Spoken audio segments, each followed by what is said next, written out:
Praise the Lord. परमेश्वर को धन्यवाद हो कि परमेश्वर ने आज ये सुंदर दिन, ये सुंदर सुबह, परमेश्वर आज के दिन हम सबों को दिखाया, उसके उपकार के लिए हम धन्यवाद देते हैं। आज जब सुबह वचन पढ़ रहे थे तो परमेश्वर ने मुझसे नीति वचन चैप्टर 1 से बात किया। परमेश्वर ये कहता है कि ऐसे 3 लोग हैं जो परमेश्वर की डांट सुनकर मन नहीं फिराते।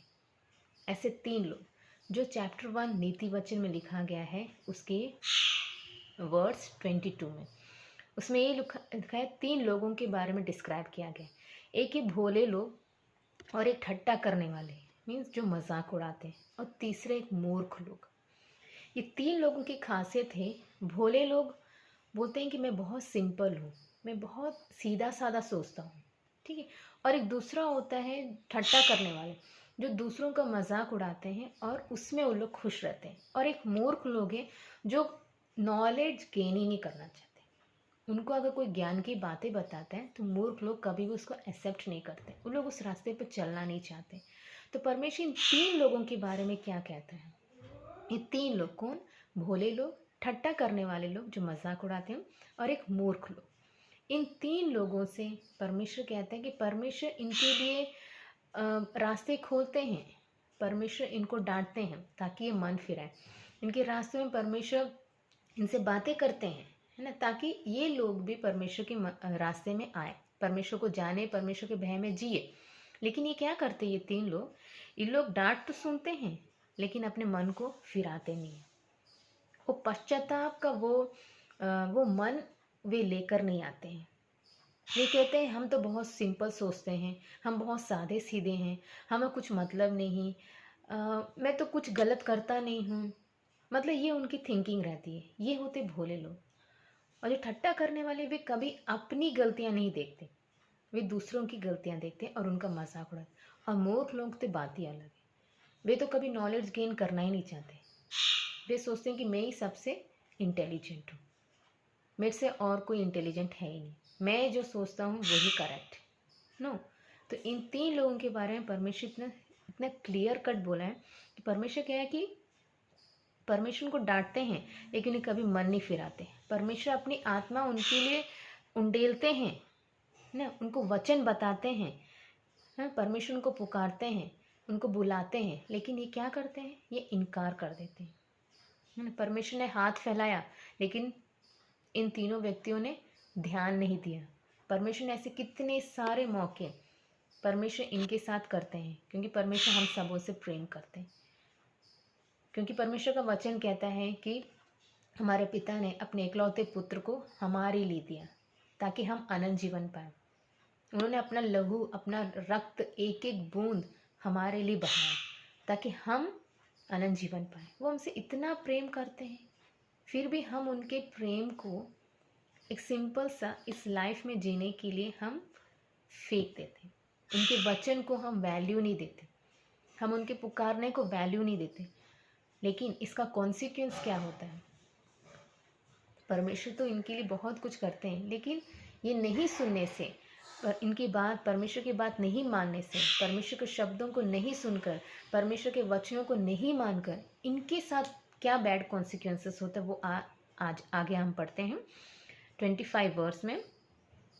इसमें परमेश्वर ने लिखा है, वरन तुमने मेरी सारी सम्मति को अनसुनी की और मेरी ताड़ना का मूल्य नहीं जाना। परमेश्वर की डांट को, परमेश्वर की जैसे एक पिता अपने बच्चों को जब डांटते हैं वो सुधारने के लिए डांटते हैं, वैसे हमारा स्वर्गीय पिता भी है जो हमको डांटते हैं, हमको सही रास्ते के लिए, हमको कुछ ना कुछ प्रॉब्लम्स, ताकि हम उस प्रॉब्लम से हम सीखें कि आगे हमको क्या करना है करके। लेकिन इसका कॉन्सिक्वेंस क्या है?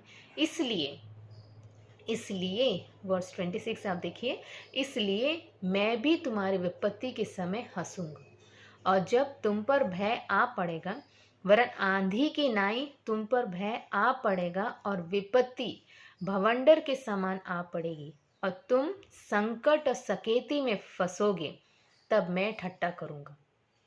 उस समय वे मुझे पुकारेंगे पर मैं ना सुनूंगा, वे मुझे यत्न से तो ढूंढेंगे परंतु ना पाएंगे, क्योंकि उन्होंने ज्ञान से बैर किया और यहोवा का भय मानना उनको ना भाया।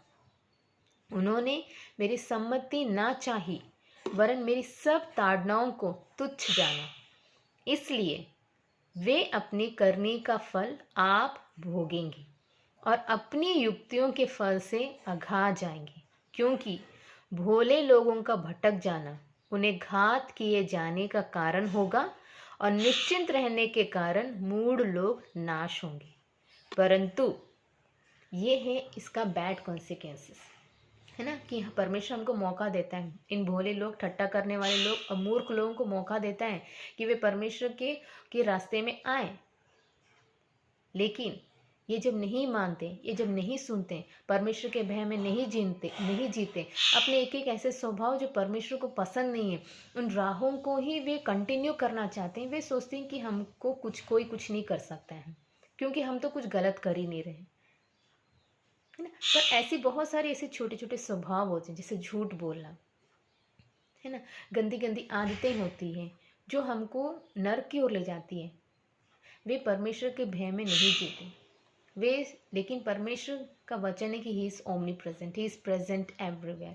वे हमेशा, हर नज़र, कोई मनुष्य हमको देखे या ना देखे, हम जिससे डरते हैं इस धरती पर जब रह रहे, लेकिन हमारा परमेश्वर पिता हर संग, हर सेकेंड्स हमारे साथ रहते हैं। उनकी नज़र हमेशा अपने बच्चों पर रहती है, वे हमेशा देखते रहते हैं कि हम क्या कर रहे हैं।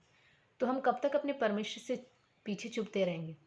उनका भय हमारे जीवन में आना बहुत ज़रूरी है, उनका प्रेम हमारे जीवन में आना बहुत ज़रूरी है। परमेश्वर जो मौका देता है उसको हम यूटिलाइज़ करें, परमेश्वर के भय में जिए, क्योंकि अगर हम उनका बात नहीं मानें तो ये सब बातें कि हम जब प्रॉब्लम्स में, जब ये तीन लोग जब प्रॉब्लम्स में फंसेंगे तो परमेश्वर कभी भी हेल्प नहीं करेगा। परमेश्वर तब ऐसा बोलते हैं ना यहाँ पे धरती के लोग, जब हम संसार में, कि तुम जो करोगे तुम उसका फल यहाँ भोगोगे, तो उसका फल हम ऐसे ही भोगते हैं, क्योंकि हम परमेश्वर को जब पुकारते वक्त हमने सुना नहीं, हम अनसुनी कर दिए, सुनकर भी अनसुनी कर दिए। उसके वचन को हम सुन रहे हैं लेकिन हम मान नहीं रहे। हमें मालूम है कि परमेश्वर का स्वभाव कैसा है, परमेश्वर किन बातों से परमेश्वर नफरत करते हैं, लेकिन फिर भी हम बिना उसका भय खाए हम उन रास्तों में चलते हैं। तो परमेश्वर क्यों नहीं वो फल देगा?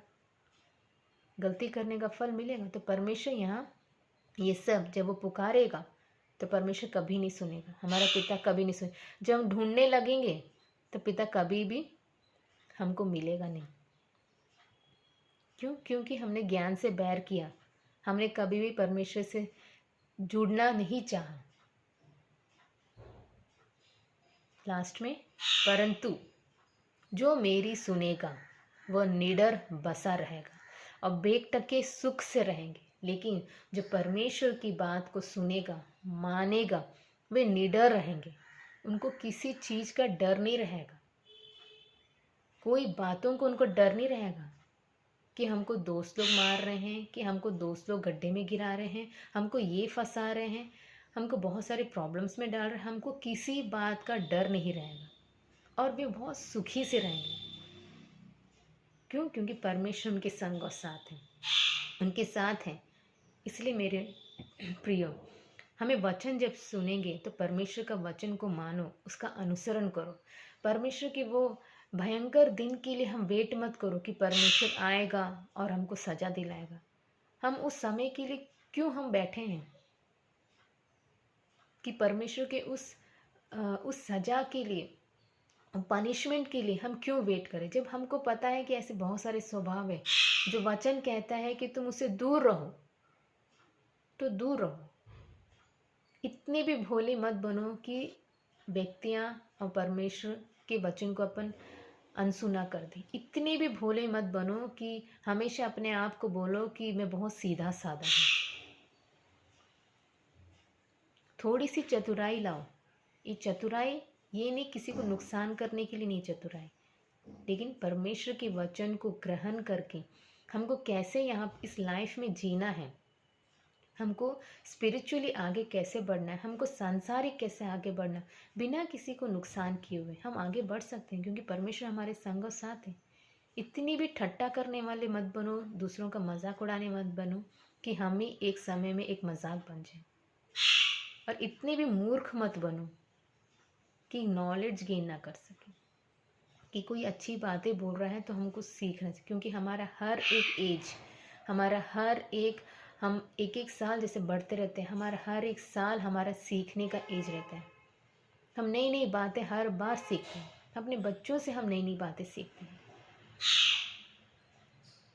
हर एक व्यक्तियों से हम कुछ नई नई बातें सीखते हैं।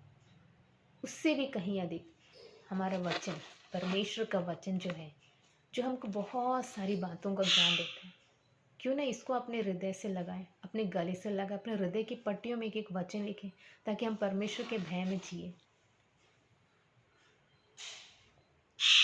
परमेश्वर पिता को मैं धन्यवाद देती हूँ कि इतना वचन बोलने के लिए सहायता किया, और ये प्रार्थना करती हूँ कि इस साल 2023 में हर एक जन परमेश्वर के वचन को सुने, उसको अनसुना ना करे, उसकी पुकारने को सुने, उसको ढूंढे। परमेश्वर मिलेगा। परमेश्वर कहता है, ढूंढोगे तो तुम पाओगे, खटखटाओ तो तुम्हारे लिए खोला जाएगा, मांगो तो तुम्हें मिलेगा। परमेश्वर इतना अच्छा हमारा पिता, स्वर्गीय पिता है, जो हमारी बातों को कभी हटाता नहीं है, कभी अनसुना नहीं करता। He always fulfill all our needs. So why not dwell in Him and He dwell in us? Why not be with my Lord, with the Lord who is the supreme Lord? He knows everything. He knows you and me. So आज से ये प्रण ले कि हम परमेश्वर के वचन को सुनेंगे, उनको मानेंगे, उनका अनुसरण करेंगे। अपने हर एक गलतियों को हम हटा दें, हर एक गलतियों से हम पश्चाताप करें। आज एक निर्णय लेने का ये समय है। ये तो परमेश्वर बार बार मौका नहीं देते, इसलिए अपने उन मौक़ों को जो परमेश्वर ने दिया है उसको यूज़ करो, उसको उपयोग करो, ताकि अपने आप को, अपने परिवार को हर एक पाप की गंदगी से दूर रखें। अपने आप को, अपने परिवार को हर एक गंदी बातों से, हर एक लज्जित होने वाली बातों से दूर रखें, ताकि अपने आप को, अपने परिवार को, अपने देश को, अपने सभा को, अपनी कलीसिया को, हमसे जुड़े हर एक व्यक्ति जन सेफ रखें, खुश रहें। हम भी खुश रहें, हम निडर रहें। अगर हम परमेश्वर की बात सुनेंगे तो हम सुखी भी रहेंगे, हम निडर भी रहेंगे, हमें कोई आपत्ति से डर नहीं लगेगा। यही बोलकर परमेश्वर आपको इन वचनों से अनुग्रहित कर आशीष करे। धन्यवाद।